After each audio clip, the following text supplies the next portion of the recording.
Hi friends, welcome to Crown Tasty Samayal. இப்போ நம்ம பார்க்க போற ரெசிபி இட்லி, தோசை, பொங்கலுக்கு ஒரு சூப்பரான காம்பினேஷனுங்க. இது புதுவித ரெசிபி எல்லாம் இல்லை, ட்ரெடிஷ்னலாக செய்யக்கூடிய ரெசிபி தான். இது எங்கள் வீட்டில் எங்கள் அம்மா செய்கிற அதே ஸ்டைலில் சொல்லி கொடுத்துருக்கேன். டேஸ்ட் ரொம்பவே நல்லாயிருக்கும். நீங்களும் இதே பக்குவத்தில் உங்கள் வீட்டில் சமைச்சி சாப்பிடுங்க. வேறு லெவல் டேஸ்ட்டுக்கு நான் கேரண்டி.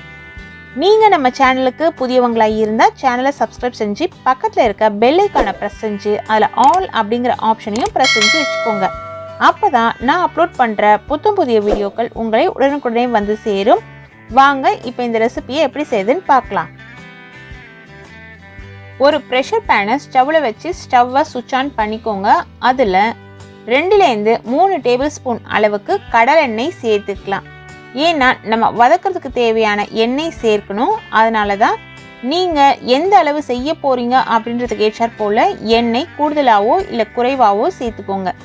நான் இன்றைக்கி 3 டேபிள் ஸ்பூன் அளவு சேர்த்துருக்கேன். அதில் பூண்டு பற்கள் உரித்து சேர்த்துக்கலாம். பூண்டு பற்கள் 6லேருந்து 10 பூண்டு பற்கள் வரைக்கும் நீங்கள் சேர்த்துக்கலாம். காரத்துக்கு பச்சை மிளகாய் 5 பச்சை மிளகாவை நீல வாக்கில் கட் பண்ணி விதைகள்லாம் எடுத்து சேர்த்துருக்கேன். ஒரு மீடியம் சைஸ் வெங்காயம் இது போல் பொடியாக கட் பண்ணி எடுத்து சேர்த்துக்கலாம். நீங்கள் காரம் கூடுதலாக சாப்பிடுவீங்க அப்படின்னா பச்சை மிளகாய் கூடுதலாக 2 சேர்த்துக்கோங்க. எலசான பச்சை மிளகாவாக இருந்ததுன்னா விதைகளோடு அப்படியே சேர்த்துக்கலாம். முத்தின பச்சை மிளகாவாக இருந்தால் விதைகளை கண்டிப்பாக எடுத்துருங்க.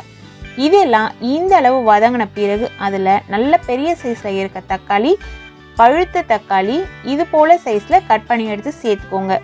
இல்லை நீங்கள் நீல வாக்கில் மெல்லிசாக கட் பண்ணுற மாதிரி இருந்தாலும் பரவாயில்ல, கட் பண்ணி எடுத்து இதில் சேர்த்துட்டு இது எல்லாத்தையும் நல்லா வதக்கணும். தக்காளியை எண்ணெயில் சேர்த்து நல்லா கலந்து விட்டுட்டு தட்டு போட்டு மூடி ஒரு 3 நிமிஷத்துக்கு லோ ஃப்ளேமில் அப்படியே வச்சுருங்க. தக்காளி அந்த ஆவிலேயே நல்லா சாஃப்டாக குழஞ்சி வெந்து வந்திருக்கும். ரொம்ப சாஃப்டாக வேகணுன்றது இல்லை, நம்ம இதை விசில் கொடுத்து வேக வைக்க போகிறோம். அதனால் ஓரளவு வெந்துச்சுன்னா போதும். அதற்கு அடுத்தது ஒரு மீடியம் சைஸில் இருக்கிற கத்தரிக்காய் 3 கத்தரிக்காவை இது போல் பொடியாக கட் பண்ணி எடுத்து சேர்த்துருக்கேன். சில கத்தரிக்காயில் கசப்பு சுவை இருக்கும், அதனால் கத்திரிக்காவை பொடியாக கட் பண்ணிவிட்டு தண்ணியில் கொஞ்சம் உப்பு சேர்த்து நல்லா கலந்து விட்டு 2-3 முறை அலசிட்டு அதுக்கப்புறம் சேர்த்துக்கோங்க. இப்போ தட்டு போட்டு மூடி இதையும் ஒரு 2 நிமிஷத்துக்கு அப்படியே வச்சுருங்க. இப்போ எண்ணெயில் கத்திரிக்காவும் நல்லா வதங்கி இருக்கும். வதக்காமல் இதை அப்படியே வேக வச்சு கூட செய்யலாம். இருந்தாலும் வதக்கி செய்யும் பொழுது அதனோட சுவை கூடுதலாக இருக்கும்.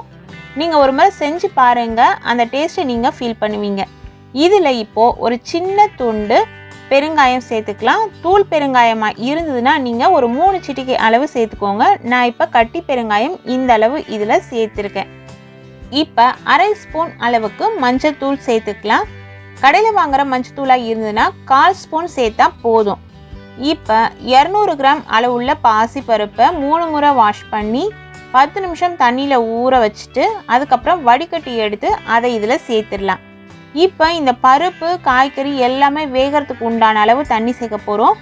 மொத்தத்தில் நான் இந்த ரெசிபிக்கு 3/4 லிட்டர் அளவு தண்ணி ஊற்றி வேக வைக்க போகிறேன். இப்போ ஃபஸ்ட்டு அதில் 1/2 லிட்டர் ஊற்றினேன், கலந்து விட்டு பார்த்துருக்கேன். இப்போ இன்னும் கொஞ்சம் தண்ணி நமக்கு தேவைப்படுது, அதனால் இப்போ 1/4 லிட்டர் அளவு தண்ணி சேர்த்தாச்சு. இது போல் தண்ணி நமக்கு லூஸாக இருக்கணும். அந்த காய் பருப்போடு சேர்ந்து தண்ணி லூஸாக இருக்கணும். ஃப்ளேமை ஹை ஃப்ளேமாக மாற்றிடுங்க. நல்லா இது நுரப்பொங்க கொதிச்சு வரட்டும். நல்லா கலந்து விட்டுக்கலாம். காரத்துக்கு நம்ம பச்சை மிளகாய் மட்டும் தான் சேர்த்துருக்கோம். இந்த ரெசிபி பார்த்திங்கன்னா ரொம்ப காரமாகவும் இருக்கக்கூடாது, அதே சமயத்தில் காரம் இல்லாமல் இருந்தாலும் நல்லா இருக்காது. அதற்கேற்ற மாதிரி பச்சை மிளகாய் நீங்கள் அட்ஜஸ்ட் பண்ணி சேர்த்துக்கோங்க. இப்போ இது கொதிச்சிருச்சு. இந்த சமயத்தில் ப்ரெஷர் பேனோட மூடி போட்டு மூடிடலாம். அந்த காற்று இந்த நாவு வழியாக ரிலீஸ் ஆகும். அந்த சமயத்தில் வெயிட் போட்டுருங்க. குறைஞ்சது 4லேருந்து 5 விசில் கொடுத்துக்கோங்க. நல்லா சாஃப்டாக வெந்து வந்துடும். உங்களோட குக்கர் கெப்பாசிட்டிக்கு ஏற்ற மாதிரி நீங்கள் விசில் கூடுதலாகவோ இல்லை குறைவாகவோ கொடுத்து எடுத்துக்கோங்க. ப்ரெஷர் எல்லாம் போன பிறகு ஓப்பன் பண்ணி பார்த்தா தெரியும், பருப்பு எல்லாம் நல்லாவே சாஃப்டாக வெந்து வந்திருக்கும். தக்காளியில் நல்லா குழைவாக வெந்திருக்கும். கத்திரிக்காயெல்லாம் மசிகிற அளவு நமக்கு வெந்து வந்திருக்கும். இது போல் லைட்டாக நம்ம மசிச்சு விட்டு பார்த்தா அது அப்படியே சாஃப்டாக மசியும். ரொம்ப குழகுழப்பாக நம்ம மசிக்கணும் அப்படிங்கிறது கிடையாது.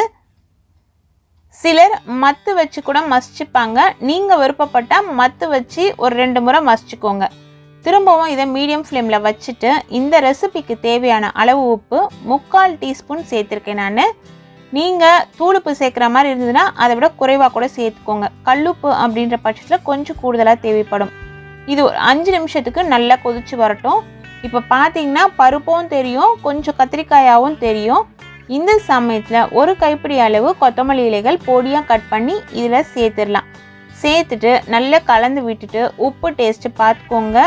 இந்த பச்சை வாசனை எல்லாமே போயிருக்கும். நம்ம ப்ரெஷர்லேருந்து எடுத்து 5 நிமிஷம் கொதிக்க விட்டோன்னா பச்சை வாசனை எல்லாமே போயிருக்கும். அதுக்கப்புறம் நம்ம வேறு ஒரு பாத்திரத்தில் இதை மாற்றியாச்சு. இந்த பாத்திரத்தில் மாற்றாமல் கூட நீங்கள் தாளித்து கொட்டிக்கலாம். நான் எப்பொழுதுமே பாத்திரம் மாற்றிடுவேன். மாற்றிட்ட பிறகு இதுக்கு ஒரு தாளிப்பு ரெடி பண்ண போகிறோம். நம்ம அதுக்கு ஸ்டவ்வில் தாளிக்கிற கரண்டி வச்சுட்டு தேவையான அளவு கடலெண்ணெய் சேர்த்துக்கலாம். நீங்கள் நெய்யில் தாளிக்கிற மாதிரி இருந்தால் கூட தாளிக்கலாம். ஃப்ளேவர் ரொம்ப நல்லாயிருக்கும்.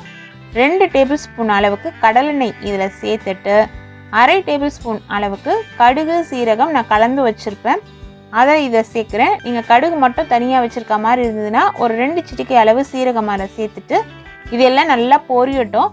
பொரிஞ்ச பிறகு ஒரு 2 இனுக்கு கருவேப்பிலையை உருவி அதை சேர்த்துக்கோங்க. கருவேப்பிலை சேர்க்கும் போது தீயை நல்லா குறைச்சி வச்சுருங்க. அதுக்கப்புறம் காஞ்ச மிளகாய், குண்டு மிளகாய் இருந்ததுன்னா இதே போல் முழுசாக போட்டுக்கோங்க. ஒரு 4-5 மிளகாய். நீல மிளகாய் இருந்ததுன்னா நீங்கள் கிள்ளி கூட தாளிச்சிக்கலாம். மிளகாய் இதில் சேர்த்துட்டு ஸ்டவ்வை சுவிட்ச் ஆஃப் பண்ணிவிட்டு நல்லா கலந்து விட்ட உடனே அப்படியே மிளகாய் இது போல் பொரிஞ்சு வந்துடும். இந்த தாளிப்பை இந்த வாசனையோடு எடுத்து அந்த கொத்ஸில் சேர்த்துட்டு கலந்து விட்டு சுட சுட பொங்கலோடையோ இல்லை இட்லியோடையோ சாப்பிட்டு பாருங்கள். டேஸ்ட் உண்மையிலே வேறு லெவலில் இருக்குங்க.